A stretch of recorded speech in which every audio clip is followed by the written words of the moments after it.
Hello everyone, JesterGio here. Welcome back to another installment of First Look. In today's video, I wanted to review the Faro Lady, as both her trailer and the test server have finally released. I wanted to make this script much sooner, however I decided to hold off on it until I saw her in action in the test server. Whether that was a good idea or not, I'll let you be the judge of that. Nevertheless, I watched her in both the test server and her trailer and, oh boy, do I have some things to say. However, before we jump into the first impression, I wanted to talk about a very important thing that I noticed, and that has to do with the mini-map. In the test server, the mini-map was updated and it looks really good. However, the most interesting part about this mini-map change was the fact that there are official names for areas. To my knowledge, these official names are exclusive to rank and tourney viable maps, as both Kryberg and Asylum do not have locations named. Why is this so important? Well, when we look at Darkwood's mini-map, you can see that it does have names for areas.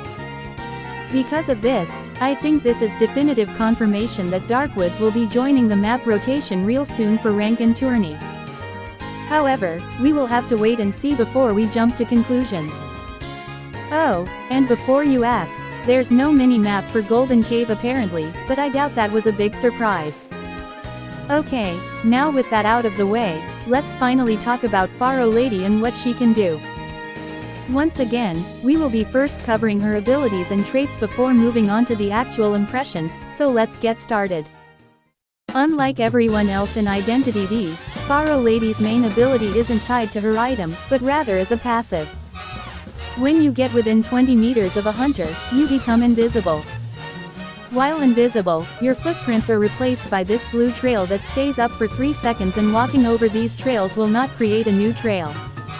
Your invisibility bar will increase 6.25% per second and will knock you out of invisibility when it reaches 100%. If you leave the 20-meter radius, your meter goes down 5% per second and you will be forced out of invisibility, but you are also notified to the hunter. Additionally, you will be knocked out of invisibility if you take a hit from the hunter or perform any action, such as decoding, rescuing, or kiting. If you are knocked out of invisibility from the progress bar, interacting, or taking damage, your invisibility will go on a 40-second cooldown. In the situation you are downed or on the rocket chair during this period, your invisibility cooldown will be paused. Now with that covered, we will talk about her item. Faro Lady wields a cane that she can use to create a fake trail in any direction of her choice. And that's all for her item. Now let's talk about her secondary ability. Faro Lady is a decoder type survivor who will start any ciphers below 10% progress at 15% progress. This means if you touch an undecoded cipher or a 9% cipher, that cipher will be automatically set to 15%. Additionally, Faro Lady has the ability to connect to another cipher and steal progress from that cipher. She will steal 2% of a cipher's progress per second for a 25%, 20%, or 15% decoding speed buff depending on the distance of the cipher. It should also be noted that she can see all the ciphers and their progress on the map, and she cannot steal progress from completed ciphers or ciphers being worked on. Other survivors cannot decode the cipher being stolen, and Faro Lady can break connection at any time. Last, but certainly not least, you rescue survivors 100% slower, and this trait, allegedly, is not affected by any rescue buffs. That's all for Faro Lady's abilities, and to say there's a lot to unpack is an understatement. I've been seeing talk about Faro Lady, and I've had my fair share of seeing people call Faro Lady OP or at the least good. I've seen everyone argue their points about why she can be good, and I'm happy to see people be optimistic. However, I'm sorry, I cannot sugarcoat my thoughts or soften the blow. I think Faro Lady sucks. When we spell it out, this survivor is fucking garbage. If there's any way I can describe Faro Lady, it would be that she is the survivor equivalent to Golden Cave.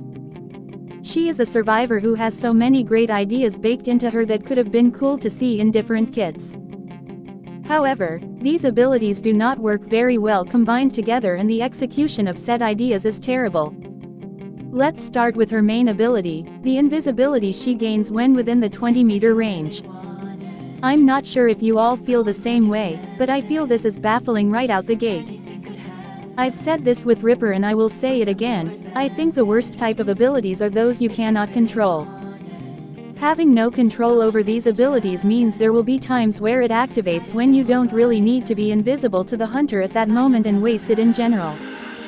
In my opinion, this ability would be so much better if it allowed you to choose when you turned invisible rather than it being automatic, but oh well. To give credit where it's due, the invisibility is really good to have since it hides your highlight to the hunter. That means stuff like BQ mirror, peepers, wanted order, or any highlighting things will not reveal you when invisible. Additionally, it makes certain hunter powers like Nightmare's Mark or Ivy's Yeek hard to use to their fullest on Faro Lady because invisibility cancels these abilities. However, ultimately, I do not feel this invisibility is worth it for a multitude of reasons. For starters, this ability has too many ways to remove itself at any given point. I understand that the progress bar being filled would remove it and damaging the survivor would remove it too. However, was it really necessary for this to be removed when performing any actions as well? I understand you really wanted to try and balance her ability out to not make it broken and such, but I feel this only ruins any potential she could have had.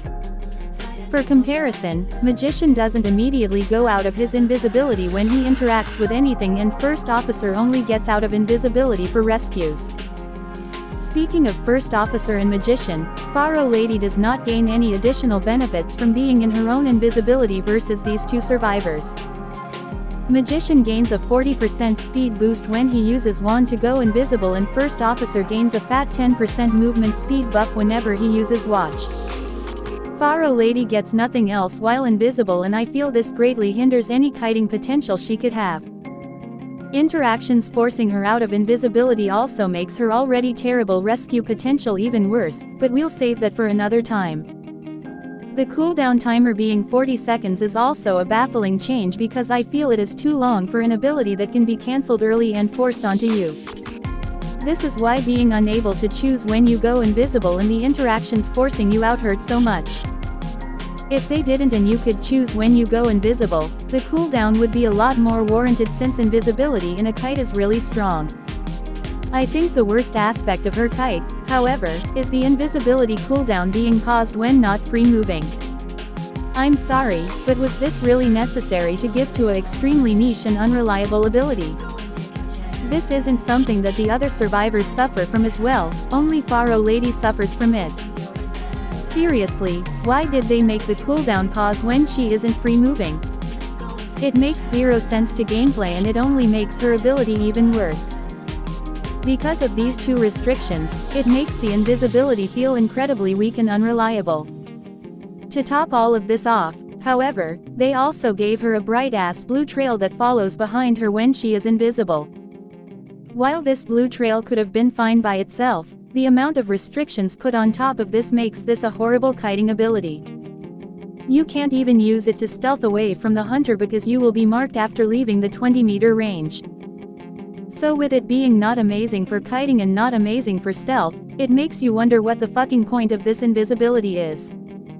This ability desperately needs some form of change or rework going to live, especially in tandem with the item she has.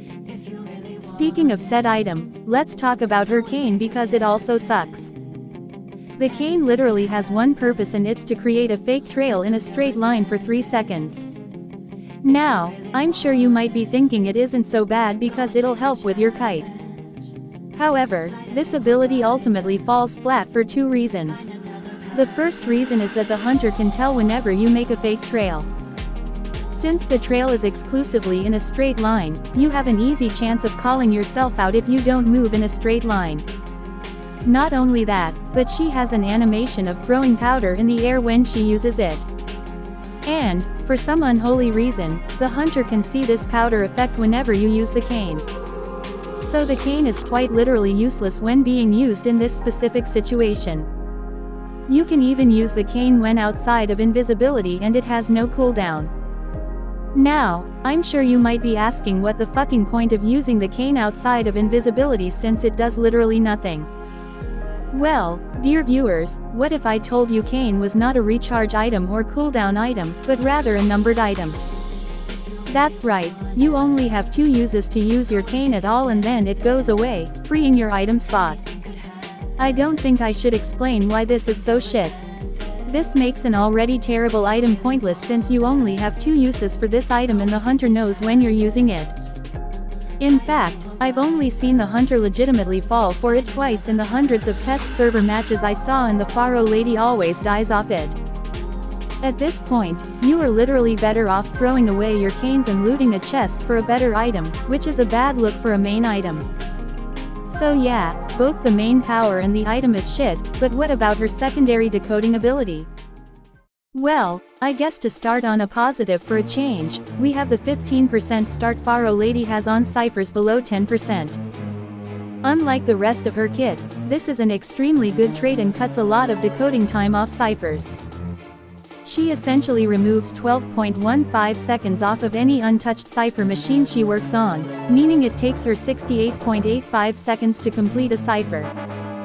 This beats out decoders like Lawyer, Mechanic, and Prisoner out in terms of decoding speed. Not only that, but it can help cut down your team's decoding time as well.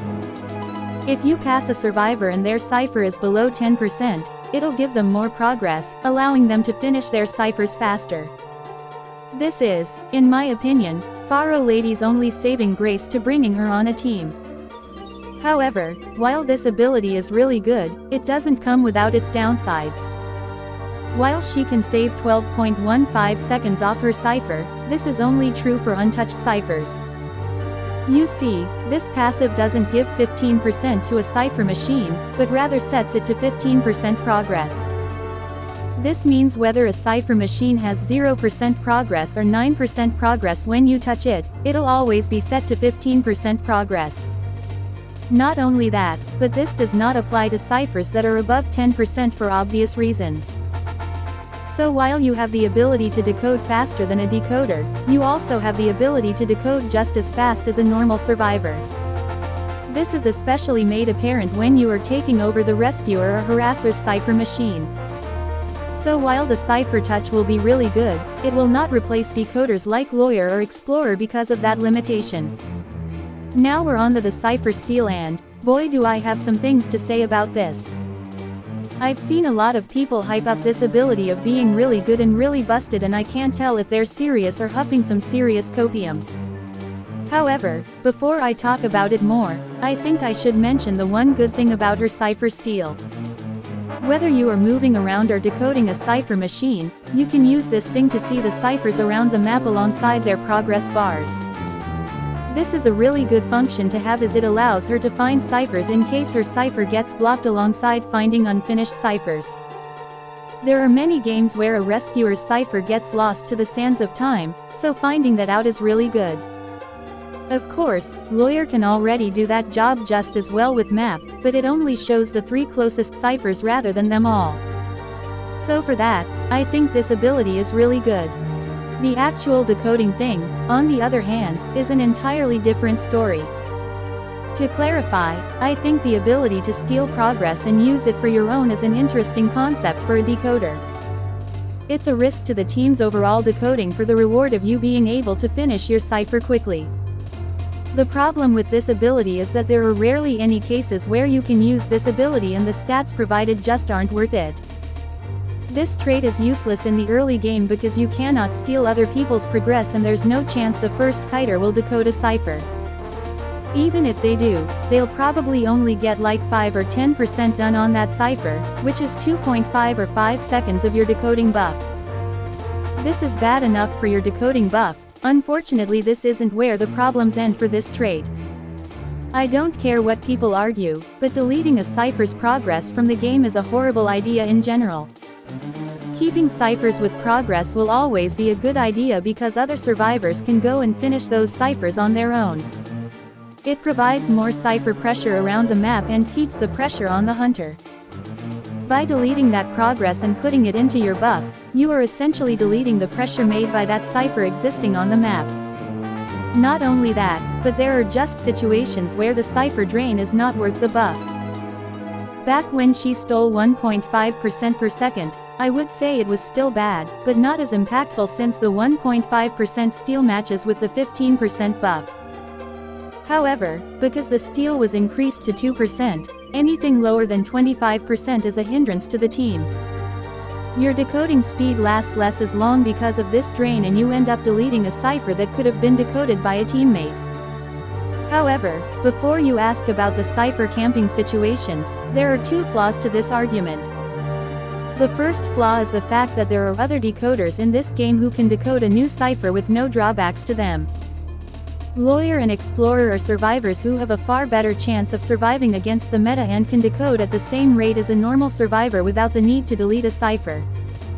In fact, keeping that cipher progress is a better thing than stealing it because it forces the hunter to choose whether to keep camping said cipher or chase you. However, stealing said progress will cause the hunter to not view that cipher as a priority anymore. On the topic of survivability, the second point is the fact that Faro Lady's survivability is so terrible, the hunter would be stupid to not chase them first. Her invisibility and item don't really help against any of the meta hunters, and it still doesn't help against non-meta hunters because it's easy to track her down while invisible. The blue trail is a giant kill me signal for the hunter to track, and the fact that the game tells the hunter when you fake a trail makes her item pointless. However, despite all of these factors, this isn't the worst part of her kit. No, the worst part about her kit is the 100% rescue debuff she has for all rescues. Even if she didn't have all the problems listed above, this one downside single-handedly kills any potential she has of even being mid. I'm not sugarcoating it, there will be times where you, as the decoder, are forced to rescue. Whether it's because the team is too injured or you are the closest one, you need to always be prepared to rescue. This rescue debuff prevents you from being a rescuer because you will always be at risk at being stuffed. Even with risky moves, your rescue speed will be 1.2 seconds, which is too long. This leaves you vulnerable to getting stuffed by any hunter, and is why the invisibility not being a rescue tool is so bad. However, I feel the biggest flaw of Faro Lady is the fact that she doesn't really have a place in the team as is. Her invisibility is just a worse version of Magician and First Officer without the benefits to using it. Her item is borderline useless, and you're much better off wasting it to loot chests for a new item. Her decoding can be good, but it can easily be replaced with a decoder with far better survivability and decoding without the downsides of it. Finally, she is incapable of rescuing, which makes her very unappealing to run as a competent pick in general. This survivor needs some heavy buffing or a full-blown rework to her kit. She accomplishes nothing other survivors cannot do better and hinders the team more than helps. I severely hope NetEase realizes that they did not cook with this survivor and do their best to fix her. If she does somehow come to the live servers the way she is, however, then I will be flabbergasted by the stupidity at play. Regardless, that is all my thoughts on Faro Lady. I'm sorry if this video is far longer than it should have been, I just had so much on my mind with this survivor since her trailer. I've also been seeing a lot of opinions stating she's good and whatnot, which is why I felt the need to make this video. With that said, that's all the time we have for this video. If you've stuck around until this point, thank you so much for watching, and I will see all of you next time. Hold it!